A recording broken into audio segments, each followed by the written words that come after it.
मैं नरसिंहपुर जिले में के करेली तहसील का निवासी हूँ। ओके। मैं लगभग 2006 से प्रदेश पदाधिकारी हूँ राजनीतिक संगठनों में। किस संगठन से आप जुड़े हुए? पहले मैं समाजवादी पार्टी में प्रदेश महासचिव था। हाँ हाँ। उसके बाद में अभी वर्तमान में प्रेजेंट में दलित पिछड़ा अधिकार मोर्चा दलित पिछड़ा समाज संगठन के नाम से हमारा संगठन है, उसका प्रदेश महासचिव हूँ जी।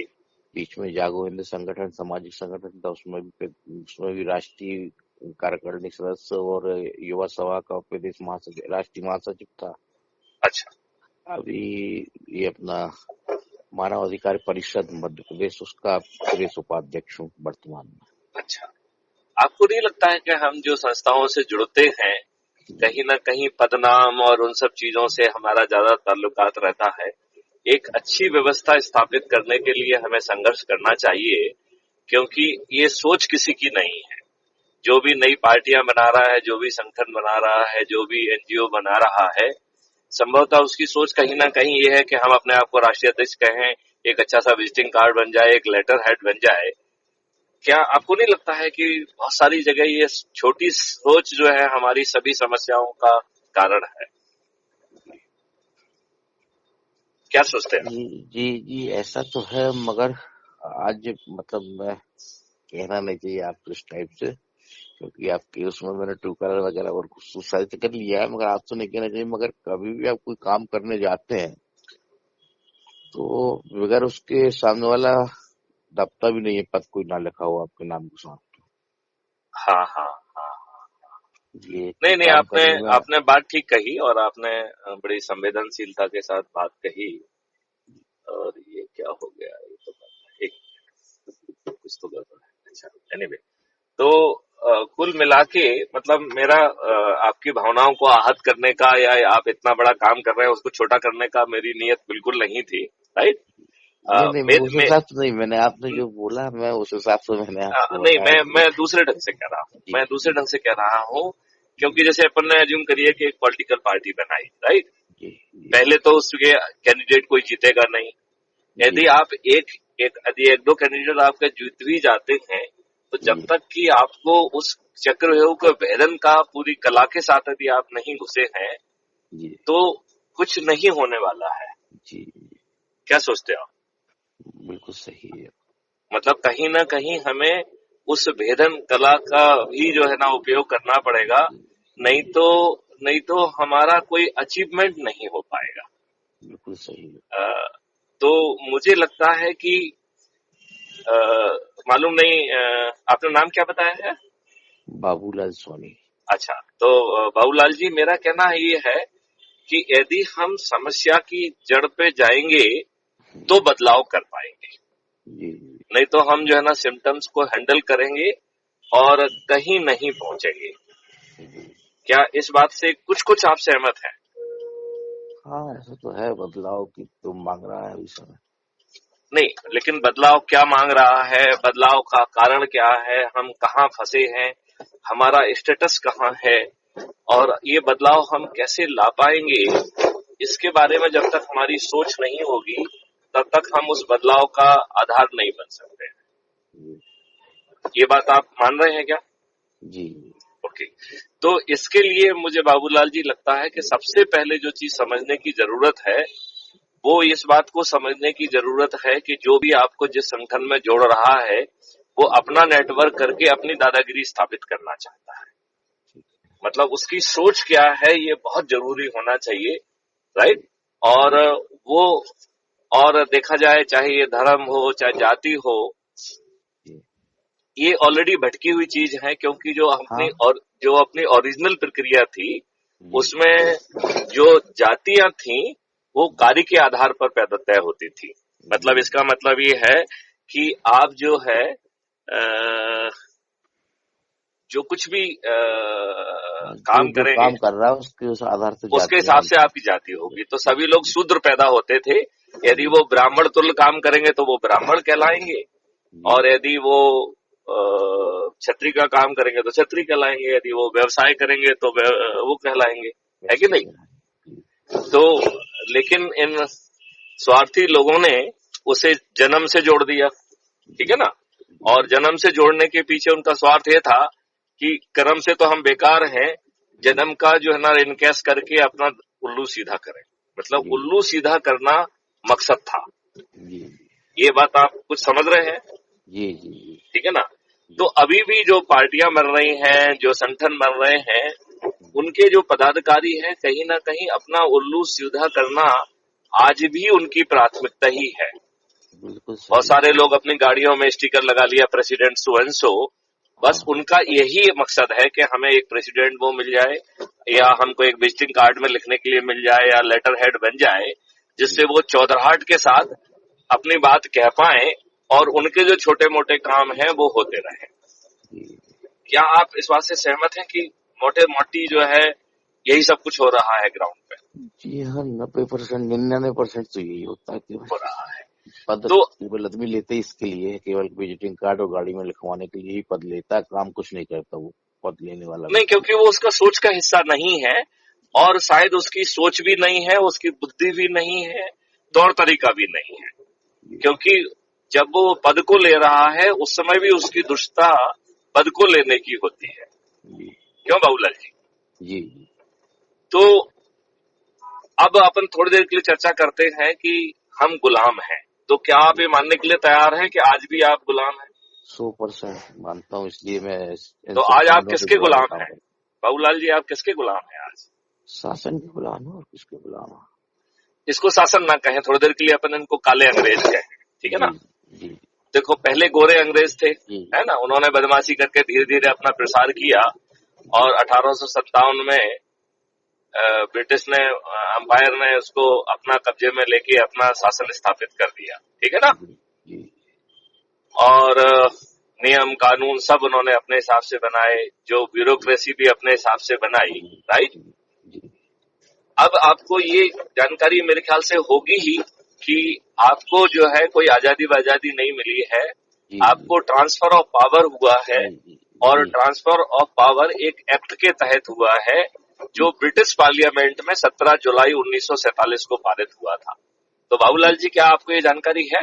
बिल्कुल है। और अच्छा मैं ये अपने मंच से, अपने भाषणों में ये मैं कई बार कह भी चुका हूँ।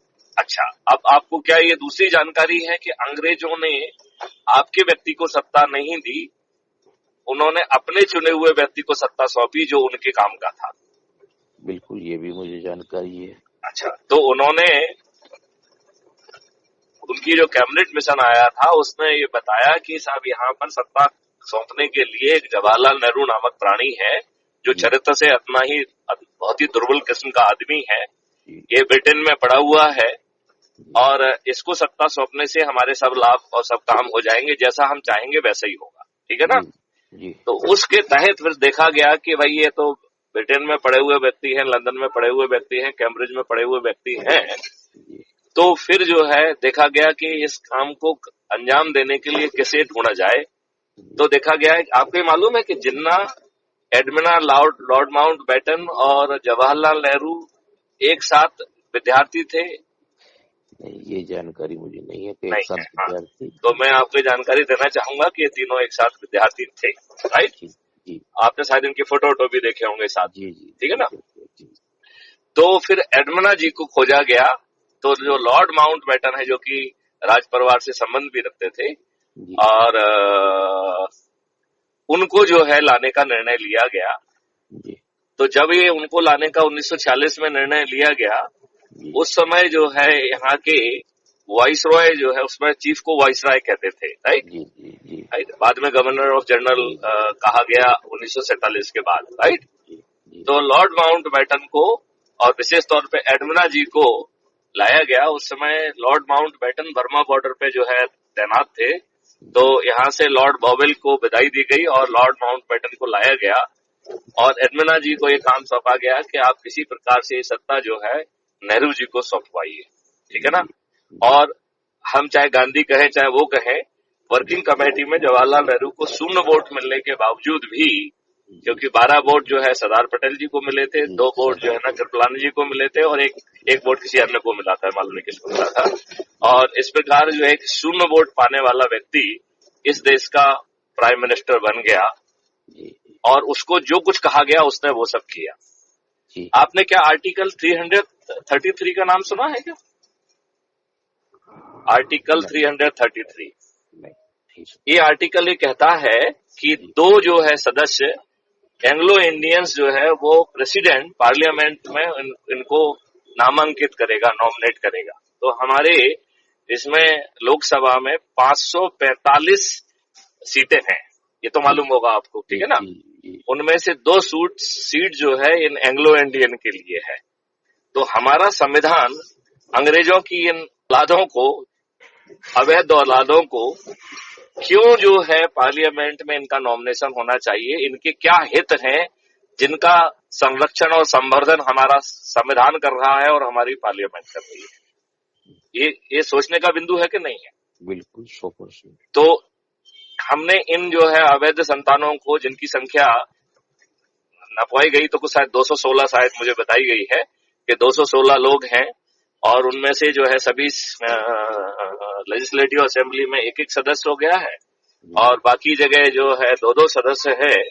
तो इस प्रकार मेरे ख्याल से 25-30 सदस्य तो हो ही जाएंगे, जी है कि नहीं?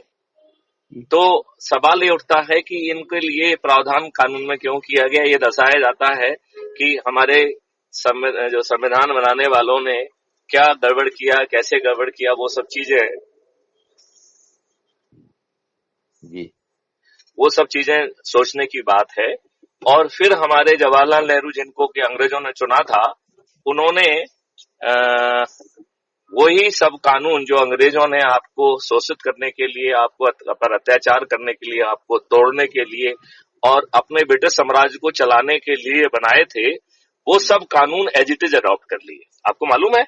जी आपको ये जी मालूम है कि आपकी बिल्कुल पुलिस एक 1861 के एक्ट से बिल्कुल चलती है? जी जी मुझे हाँ या मालूम नहीं है?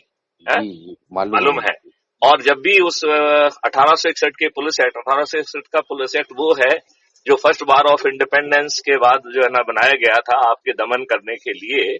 जी जब भी हम इस पुलिस की सुधार की बात करते हैं, इन काले अंग्रेजों की रूहें कांप जाती हैं।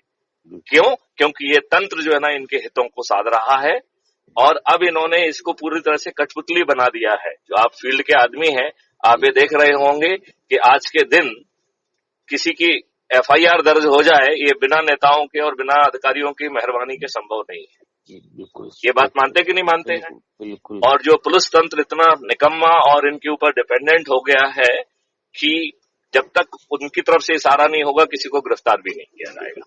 बिल्कुल ऐसा भी है। लोग बाग धड़ल्ले से घूमते रहते हैं, उनके खिलाफ वारंट बने रहते हैं, लेकिन किसी की जरूरत नहीं है कि उन्हें गिरफ्तार कर ले। ये बात सही है कि नहीं? जमीनी बिल्कुल हकीकत है कि नहीं है? जब इन्हें हकीकत यही है, वो मंच पर सभाओं में भाषण भी देंगे, घूमते रहेंगे और एक सामान्य व्यक्ति झूठा भी उस पर केस अगर लगाया गया है तो वो तुरंत गिरफ्तार हो जाएगा। और इनके जो नुमाइंदे रहते हैं वो अपने मंच से बाकायदा भाषण देंगे, इनके साथ घूमेंगे, पेपर में फोटो छपेगी और वो गिरफ्तार नहीं होते। और आपने ये देखा है कि ये गुर्गे, जिसमें से अधिकांश आपराधिक रिकॉर्ड के गुंडे हैं, ये इनकी मंचों पर भी बैठते हैं, इनके साथ जैसा आपने कहा है कि भाषण भी देते हैं और इनका कुछ नहीं बिगड़ता है, ठीक है ना? जी जी और अब स्थिति ये हो गई कि गुर्गे जो है ना जनता पे अत्याचार भी करने लगे, जमीनों पे जो है ना एक अवैध कब्जे करने लगे। इनको जैसे पहले अंग्रेजों के समय में होता था और मुसलमानों के समय में होता था कि उनको यदि कोई बालिका पसंद आ गई तो उसको उठा लेंगे, इनकी जी इतनी जरूरत है कि किसी के साथ कुछ भी कर सकते हैं, बलात्कार से लेके। और आपका जो तंत्र है उनके खिलाफ जो है ऑफेंस कायम करने की औकात नहीं रखता है।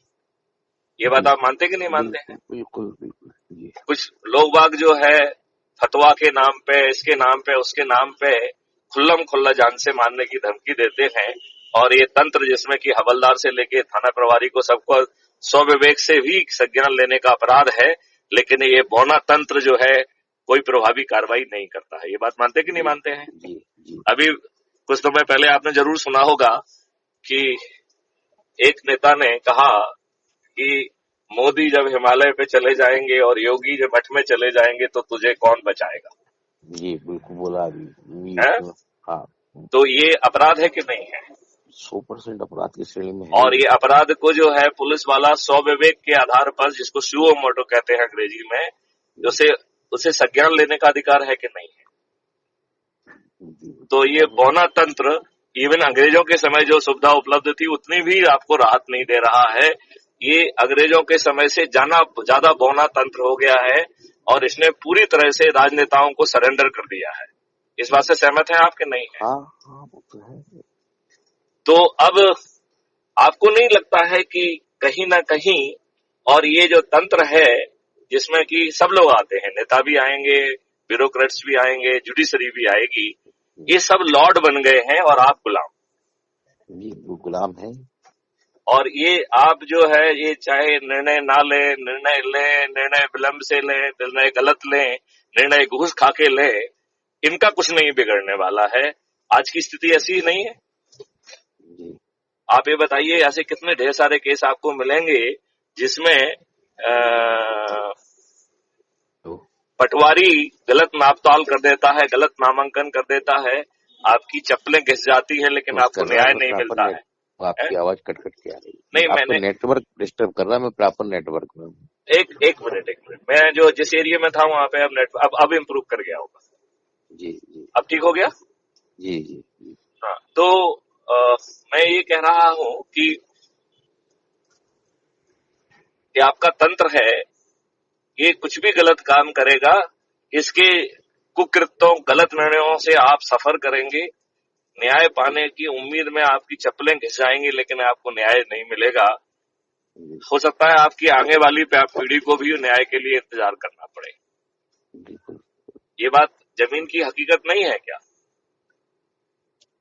हेलो जी जी जी। ये नहीं, आपका अनुभव क्या कह रहा है? इतनी समय की आप इतने संस्थाओं से जुड़े हुए हैं, इतना अब आप काम करते रहे हैं, तो आपसे लोग जो है न्याय की गुहार लगाने भी आते होंगे। आप जो ये अपन बात कर रहे हैं, इससे आप किस हद तक सहमत हैं? मैं इन सब चीजों से पूर्णतः सहमत हूँ, इसलिए ही मैं बीजेपी कांग्रेस जैसे संगठनों में कभी नहीं गया हूँ। अलग नहीं, अब वो सवाल वो मतलब नहीं उठता, आपके जाने न जाने से उनकी सेहत पर कोई फर्क पड़ रहा है क्या? नहीं, उनको बाबूलाल तो सोनी जी बाबूलाल सोनी जी कहीं पे बने रहे, इससे सत्ता के मठाधीशों की सेहत पे कोई फर्क पड़ रहा है क्या? जी, मैं जिन क्षेत्रों में काम किया उन क्षेत्र के लोग परेशान जरूर रहे मुझसे, बिल्कुल परेशान रहे। हमें और उनमें परेशान सारी की बजाय राहत देने वाली बात करना चाहिए। और वो सबसे राहत नहीं, राहत जब जब लोगों को राहत दी है, जब तो वो हमारे साथ आए, जब तो सत्ता में रहने वाले लोग परेशान हुए हैं, जब उनको वो अपन ने सत्ता के परेशान लोग जो है इतने बड़े हो गए हैं कि जब वो ज्यादा परेशान हो जाएंगे तो वो आपको ठीक करा देंगे, आपके विरुद्ध फर्जी मुकदमा कायम करा देंगे, आपको जेल में ठूस देंगे। वो जेल भर नहीं जा पाया लोगों के नहीं तो आपने दबाव कम के तंग कारण। किया, थोड़ा सा ज्यादा तंग हो गए होते तो आपको वो जेल भी भिजवा देते। अपने ही किसी जो है ना नौकर वोकर के माध्यम से, SC/ST के माध्यम से आपके खिलाफ वो सब फर्जी प्रयास मुकदमा कायम करके आपको जेल भेज देते वो। वो सब उन्होंने करने के प्रयास पूरे किए हैं। तो आप ये तो बताइए कि अच्छे व्यक्ति को प्रताड़ित करने के लिए आपने तंत्र बनाया है, इसी के लिए ये डेमोक्रेसी है। ये काले अंग्रेज जिन्होंने पार्टियां खोल दी हैं और पार्टी के माध्यम से प्रजातंत्र की हत्या कर दी है, अब ये समय नहीं आ गया है कि हम फिर से प्रजातंत्र को जीवित करें। पार्टी विहीन जो है प्रजातंत्र और खर्च विहीन चुनाव व्यवस्था, ये संभव है। यदि आपने हमारे कुछ वीडियो सुने हैं तो उसमें हमने बड़े विस्तार से समझाया है कि कैसे खर्च विहीन चुनाव व्यवस्था संभव है और वो आज से ज्यादा पारदर्शी होगी। उसमें ऐप के माध्यम से वोटिंग होगी और किसी को भी 1 to 1 चुनाव प्रसार करने की इजाजत नहीं होगी। उसमें पूरे ग्रिलिंग की व्यवस्था होगी और जो वोट नहीं देगा उसका, जब तक अगले चुनाव में वो वोट नहीं देता है, उसको हर काम में 10% ज्यादा पैसा लगेगा। तो आगे चल के हम 100% वोटिंग भी सुनिश्चित कर पाएंगे। ऐसी व्यवस्था लाना चाहिए कि नहीं लाना चाहिए? ऐसी व्यवस्था लाने के लिए बड़ा साधारण सा काम करने की जरूरत है।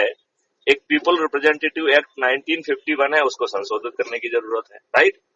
क्या ये दुष्ट राजनेता इसको संशोधित करेंगे क्या? बिल्कुल कभी नहीं करेंगे। इसका मतलब ये है, यदि हम इनको विवश कर पाए कि अब हम जाग गए हैं, हम पूरी रणनीति समझ रहे हैं, आप मुझे मूर्ख नहीं बना सकते हो, दुष्ट लोगों, अब बहुत नाटक हो गया है, अब तो सही काम करो और ये काम करो। यदि ये नहीं करोगे तो 2024 में हम आपको हरा देंगे। मेरे ख्याल से जब तक हम इनको विवश नहीं करेंगे, लेकिन हम और आप क्या विवश करने की स्थिति में है इनको? नहीं, अभी तो नहीं है। तो फिर कैसे विवश करेंगे? अच्छा ये बताइए, पुराने समय में जब आसुरी शक्तियां प्रभावी होती थी और अच्छे लोगों का जीना दूभर हो जाता था, देवताओं का जीना दूभर हो जाता था, ऋषियों का जीना दूभर हो जाता था, तो वो क्या करते थे? अब पुराने समय में सनातन काल में तो वो अपने हवन यज्ञ या आराधना करके कोई करेक्ट। ऐसे नहीं अपन समझे। उसको इन सब चीजों को अपन एक कॉमन वर्ड, एक ब्लैक बॉक्स में वर्ड से यूज करते हैं कि वो तपस्या करते थे, राइट। जी और तपस्या के माध्यम से वो जो है अपनी डेटी को, अपने भगवान को प्रसन्न करते थे। कोई ब्रह्मा को प्रसन्न करता था, कोई शिव को प्रसन्न करता था, और वो जो है उनसे वरदान प्राप्त करते थे, अस्त्र प्राप्त करते थे और इन आसुरी शक्तियों का संहार करते थे। जी जी यही होता था कि नहीं होता था? जी जी। तो इस डेमोक्रेसी में तपस्या क्या है, अस्त्र क्या है? तो आज के समय में तो ज्यादा से ज्यादा लोगों को इकट्ठा करके और एक करेक्ट, ताकतवर को करेक्ट, करेक्ट। इसका मतलब है चाहे कोई भी संगठन हो, चाहे कोई भी पार्टी हो, यदि उसकी नियत जो है स्वयं के लिए टाइटल इकट्ठा करना नहीं है, सच में वो एक अच्छी व्यवस्था चाहती है, जो कि बहुत आसानी से संभव है। केवल थोड़े नियम कानून बदलना पड़ेगा। मैथिली शरण गुप्त अपनी शक्ति में वो चीजें जमीन पर उतारने की ताकत रखते हैं, लेकिन नियम कानून बदलना, ब्यूरोक्रेसी को accountable banana law of tort के तहत, ये हमारी सामर्थ्य में नहीं है, राइट। तो इस सामर्थ्य को पाने के लिए एक धूर्त पार्टियां कोई भी कहने के लिए तो स्लोगन बना लेंगी। यदि उनको समझ में आ जाएगा कि जनता को ये शब्द बहुत अच्छा लग रहा है, तो वो अपने जो है ना एजेंडा में भी रख लेंगे, लेकिन मूर्ख बनाने के लिए रखेंगे। उसे जमीन पर उतारना उनकी कभी नियत नहीं होगी। बात सहमत है आप? बिल्कुल 100%। तो अब फिर तरीका ये है कि या तो हम इनको बेबस कर लें, जब इनको समझ में आ जाएगी कि हमारी सत्ता ही चली जाएगी, तो हो सकता है सत्ता बचाने के लिए शायद बेबस होकर कुछ कर दें, राइट। यदि ये अपनी सत्ता को बचाने के लिए बेबस हो जाते हैं, तो इनसे अच्छे व्यक्ति कोई नहीं हो सकते, क्योंकि फिर इन्हें अपन आगे भी बेबस करते रहेंगे और इनसे वो सब काम 2022 से 2024 के बीच में करा लें जो जनहित के लिए, जनतंत्र को स्थापित करने के लिए, पार्टी तंत्र को खत्म करने के लिए जो आवश्यक है।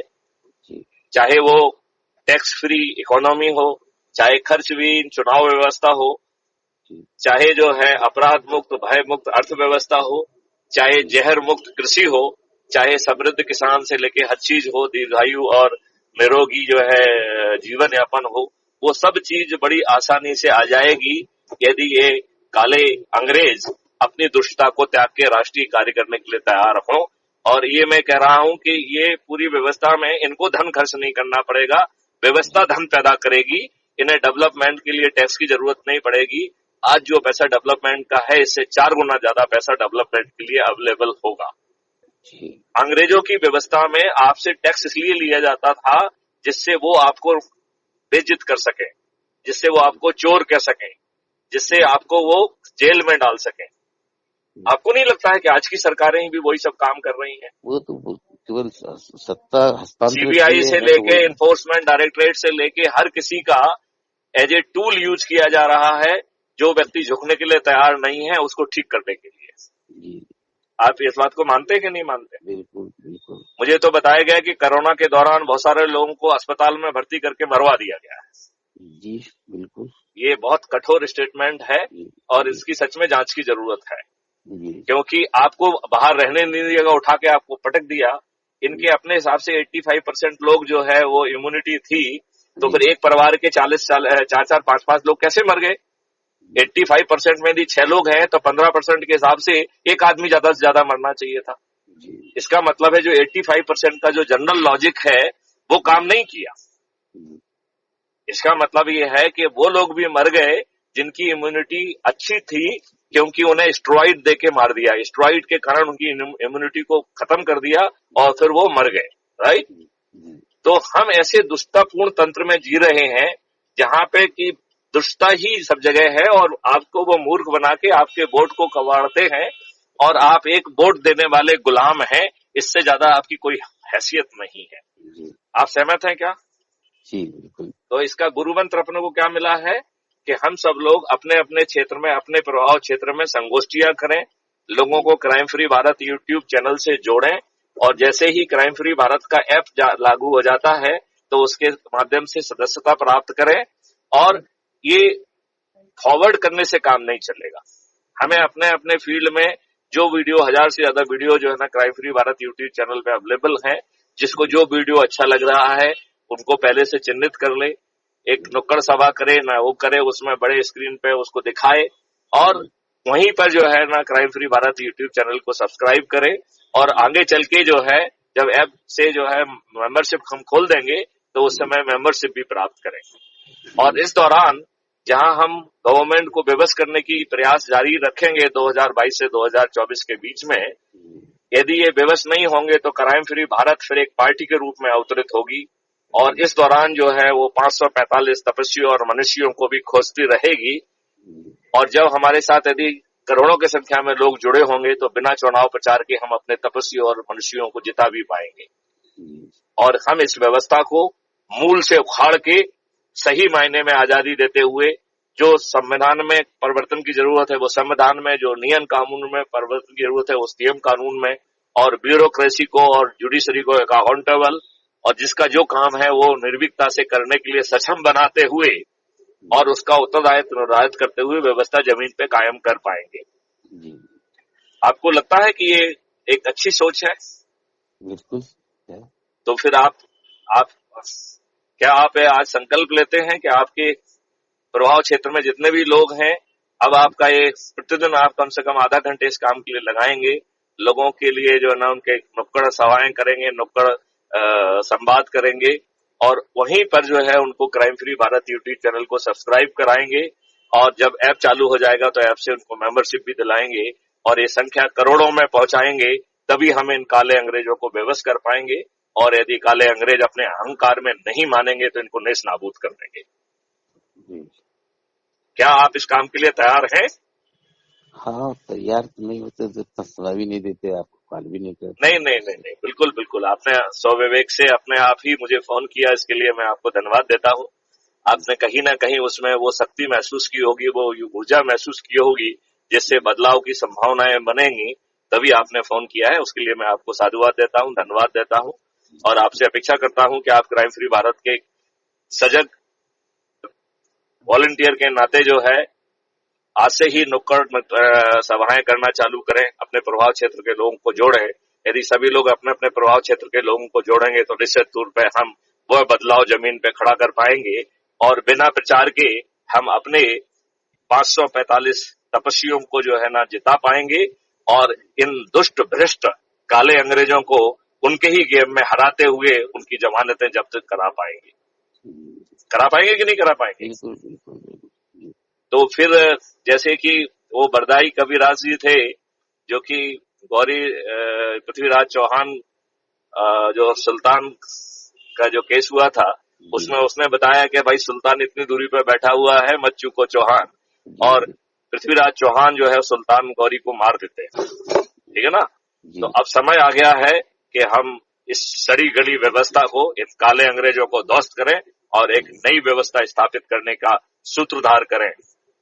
जय हिंद, जय भारत, वंदे मातरम। तो बाबूलाल जी, क्या मैं अपेक्षा कर सकता हूँ कि आज से आप पूरी एनर्जी से इसमें बढ़ेंगे? जी बिल्कुल, समय जितना अधिक से अधिक दे पाऊंगा मैं जरूर। चलिए, मैं आपका आभारी हूँ। आओ हम मिलकर उस व्यवस्था का सूत्रधार करें जिससे ये सड़ी गली व्यवस्था को हम बदल के इस देश के हर नागरिक को प्रफुल्लित होने का, विकसित होने का, अपने पोटेंशियल को रियलाइज करने के जो है का एक माहौल पैदा करें। जय हिंद, जय भारत, वंदे मातरम। वंदे मातरम।